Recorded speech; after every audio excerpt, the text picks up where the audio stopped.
Mucosa oral. A primeira parte que a gente precisa entender da mucosa oral é que ela é dividida em três regiões, em três tipos. A mucosa mastigatória, que o próprio nome já diz, que faz parte de tudo que vai estar entrando em contato com a mastigação, que vai ser a gengiva inserida. Na hora que você mastiga o alimento, ele vai entrar em contato com a gengiva inserida, com o palato duro e o dorso da língua. Essas são as três tipos da mucosa mastigatória. A mucosa de revestimento, a gente vai ter a mucosa alveolar, a mucosa jugal, o lábio, ventre lingual, assoalho bucal e o palato mole. Tudo aquilo que está revestindo a boca para formar o vestíbulo oral. Por fim, a mucosa especializada, que vão ser as papilas que ficam no dorso lingual. A mucosa oral tem três funções principais: a função de proteção, a função de sensibilidade, no caso, sensibilidade tátil ou sensibilidade gustativa, e a secreção, no caso de salivas. E essa aqui é uma visão geral de como seria o vestíbulo oral. A gente tem a mucosa alveolar e a gengiva inserida. Entre eles, a gente vai ter como se fosse uma linha que delimita entre a mucosa e a gengiva, que a gente chama de junção mucogengival. O lábio é dividido em três regiões: semimucosa, na parte mais externa, e na parte mais interna, a mucosa labial. Entre eles, a gente tem o vermelho do lábio. Então, semimucosa, mucosa labial e vermelho do lábio. A língua, ela é dividida em dorso lingual, lateral da língua, ventre lingual e o assoalho bucal. Já nos dentes, a gente vai ter as gengivas, a gengiva marginal ou livre, as papilas, a gengiva interdental e o sulco interno, que é bem a pontinha da papila. Saindo da mucosa alveolar e indo para o fundo, aqui preenchendo a bochecha, a gente tem a mucosa jugal, e essa linha a gente chama de fundo de sulco. Histologicamente, a mucosa oral é dividida em três regiões, que é o epitélio, a parte conjuntiva, que a gente chama de lâmina própria ou córeo, e abaixo a submucosa, que vai ser glândulas, tecidos adiposos. O que não pode ser é osso. Se for osso, não chama submucosa. O epitélio da mucosa oral, ele vai ser sempre epitélio estratificado pavimentoso. Ele pode ou não conter as células de queratina, que a gente vai falar um pouco mais pra frente. Na parte que entra em contato com o tecido conjuntivo, a gente tem a membrana basal. E essas projeções epiteliais aqui, a gente tem que a ponta dela é a crista epitelial. E essa invaginação do conjuntivo aqui a gente chama de papila conjuntiva, certo? Já a parte do tecido conjuntivo, da lâmina própria ou córeo, ele é dividido em duas regiões: a papilar, que é por tecido conjuntivo do tipo frouxo, e a reticular, do tecido conjuntivo do tipo fibroso ou denso. A lâmina própria ou córeo é derivada do ectomesênquima, ou seja, tecido conjuntivo. E a submucosa, como eu já falei, que ela pode ser ou glândulas ou um tecido adiposo, entre outras. Agora a classificação quanto ao tipo de epitélio. Como eu disse, o epitélio ele é sempre estratificado, pavimentoso, com várias camadas de células, ou seja, estratificado, e com a sua camada mais superficial, com células achatadas, a gente chama de células pavimentosas.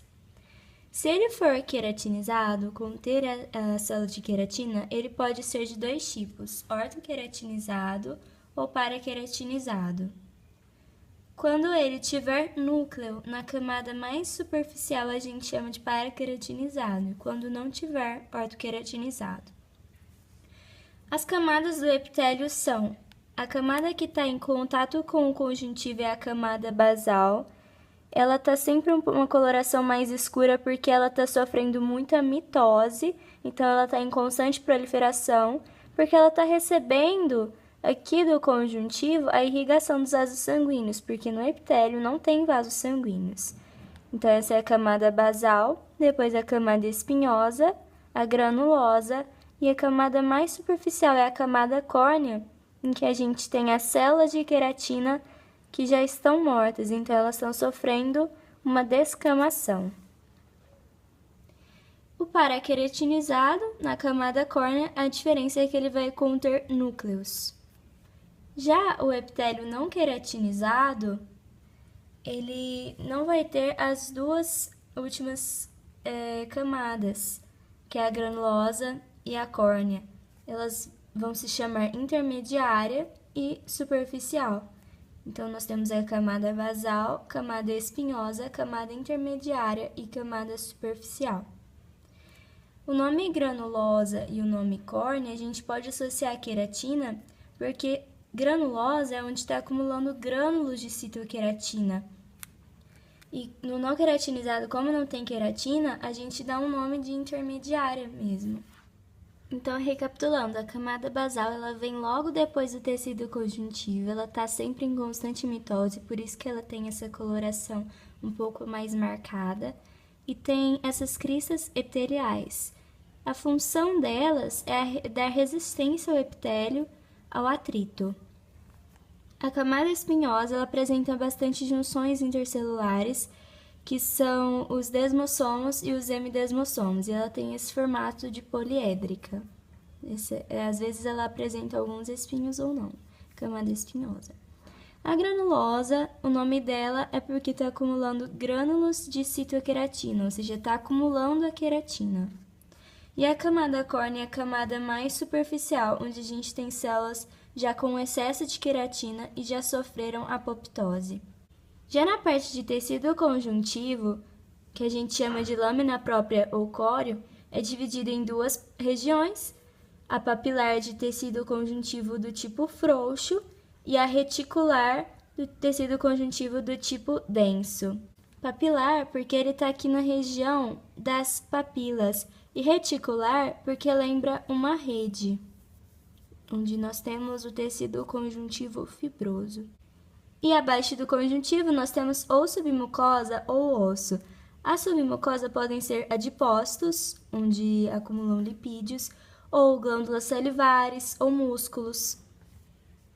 No não queratinizado, a camada basal e espinhosa a gente já viu igual no epitélio queratinizado, não tem nenhuma diferença. A diferença é que surgiram duas outras camadas, que é a camada intermediária, onde as células vão começar a ficar achatadas e um pouco mais coradas, e na camada superficial, onde elas estão acumulando glicogênio. As células estão achatadas e menos coradas. Na parte conjuntiva, a lâmina própria ou córeo, e a submucosa também, a mesma coisa.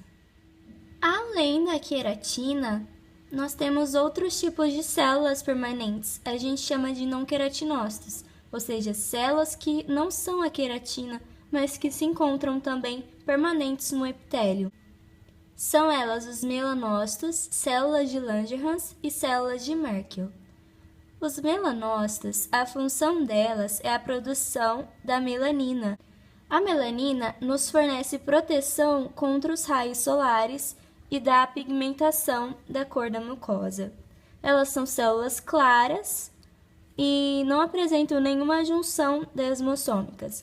Apresentam longos prolongamentos dendríticos que ficam entre a camada basal com a espinhosa. Os melanócitos eles produzem melanina e essa melanina vai ser transferida para os queratinócitos do epitélio e se espalha em toda a região do epitélio. As células de Langerhans são células apresentadoras de antígenos de natureza imunológica. Elas se originam na medula óssea e se localizam no estrato espinhoso do epitélio. Apresentam também longos prolongamentos dendríticos. Diferente dos mastócitos, por exemplo, que também são células de natureza imunológica, elas não têm nenhuma capacidade fagocitária e também não têm nenhuma junção desmossômica. As células de Merkel, elas são células de função receptora nervosa, têm a função de sensibilidade tátil.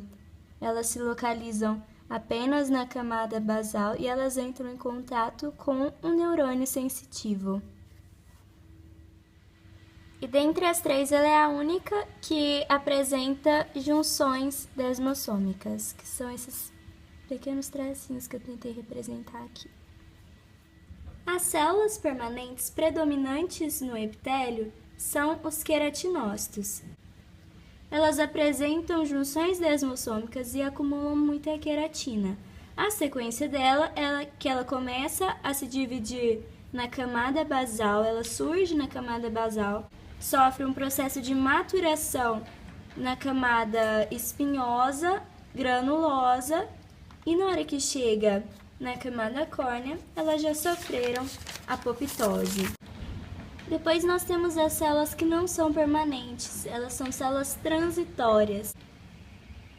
Quando, por exemplo, a gente tem uma lesão na mucosa, essas células inflamatórias vão vir até essa região. Elas vão migrar através dos vasos sanguíneos no conjuntivo.